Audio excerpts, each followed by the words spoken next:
ಹೇಗಿತ್ತು ನನ್ನ ನಾಟಕ? ಶಕುನಗಳ ಕುತಂತ್ರಕ್ಕಿಂತ ಬಿಗಿಲಾಗಿತ್ತು ಈ ನಮ್ಮ ನಾಟಕ.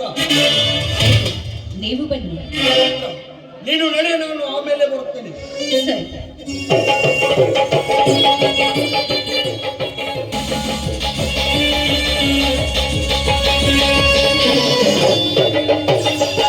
ಹಲೋ ಧನರಾಜ್, ಕಮಾನ್ ಚಕ್ರ, ಕಮಾನ್. ಏಕೆ ಡಲ್ ಆಗಿದೆಯಲ್ಲ? Any problem? ಪ್ರಾಬ್ಲಮ್ ಇದೆ ರಾಜ್. ನಾವು ಹೆಜ್ಜೆ ಇಟ್ಟರೆ ಬರೇ ಮುಳ್ಳುಗಳಿವೆ. ನನ್ನ ಕನಸು ನನಸಾಗದೆ ಉಳಿದಿದೆ. ಜೀವನದಲ್ಲಿ ಡಲ್ ಆಗಿರಬಾರ್ದು ಸರ್. ಆ ಮುಳ್ಳುಗಳೆಲ್ಲ ಈ ಸಿಗರೇಟ್ ಆಗಿ ಸುಟ್ಟೈತಿ ಬಿಡಬೇಕು.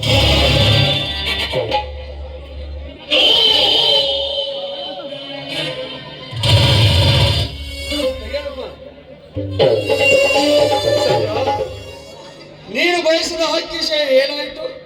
ಅದೇ ವಿಷಯದ ರಾಜ್ ನನ್ನ ತಲೆಯಲ್ಲೂ ಸುಳಿದಾಡುತ್ತಿರುವುದು. ನಾನು ಬಯಸಿದ ಹಕ್ಕಿ ನನ್ನಿಂದ ಬರೋದು ಹಾರುತ್ತಿರುವ ಹಕ್ಕಿಯನ್ನು ಮರೆತು ಬಿಡು. ನನ್ನ ಪ್ರಾಣ ಬೇಕಾದರೂ ಬಿಡುವೆ.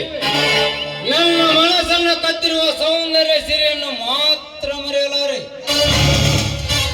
ದೊಕ್ಕಲ ಹಕ್ಕಿಯ ಬಗ್ಗೆ ತಲೆ ಕೆಡಿಸ್ಕೊಂಡ್ಬಿಡ ಚಾರ. ಅವನಿಲ್ಲದರೆ ಏನಾಯ್ತು? ಕಾಸು ಬಿಸಾಕಿದ್ರೆ ಸಾಕು, ಇದ್ದಲ್ಲೇ ಬಂದು ಸುಖ ಕೊಡ್ತಾರೆ. ಅವರೆಲ್ಲ ಸುಳ್ಳು.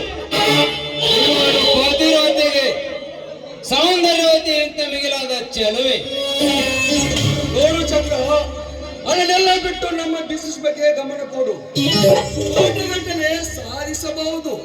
ಅದೆಲ್ಲ ಹೀಗೆ ಸೇರಿತ್ತು. ನಾನು ಪಾರ್ಟ್ನರ್ ಮಾತ್ರ. ಆಯ್ತು, ನಿನ್ನಿಷ್ಟ. ಹೆಣ್ಣು ಕೆಲವು ದಿನಗಳಲ್ಲಿ ಪವಿತ್ರ ಪ್ರತಾಪನ ಮದುವೆ.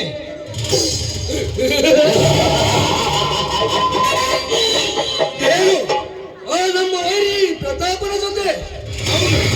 ಹೌದು. ನಮ್ಮ ಕಳ್ಳ ವ್ಯವಹಾರ ಗೊತ್ತಾಗಿದ್ದು ಪೊಲೀಸ್ ಡಿಪಾರ್ಟ್ಮೆಂಟ್ ನಲ್ಲಿ ಒಬ್ಬನಿಗೆ ಮಾತ್ರ. ಚಕ್ರ, ನೀನು ಹೋಗು. ಆ ಹಕ್ಕಿಯನ್ನು ಕುಕ್ಕಿ ತಿನ್ನಲು ಮುಂದೆ ನಾನಿದ್ದೇನೆ. ಪ್ರತಾಪ ಆಶಿಸುವ ಹೂವನ್ನು ಮೊದಲು ಶ್ಮಶಾನ ಸೇರಿಸಿ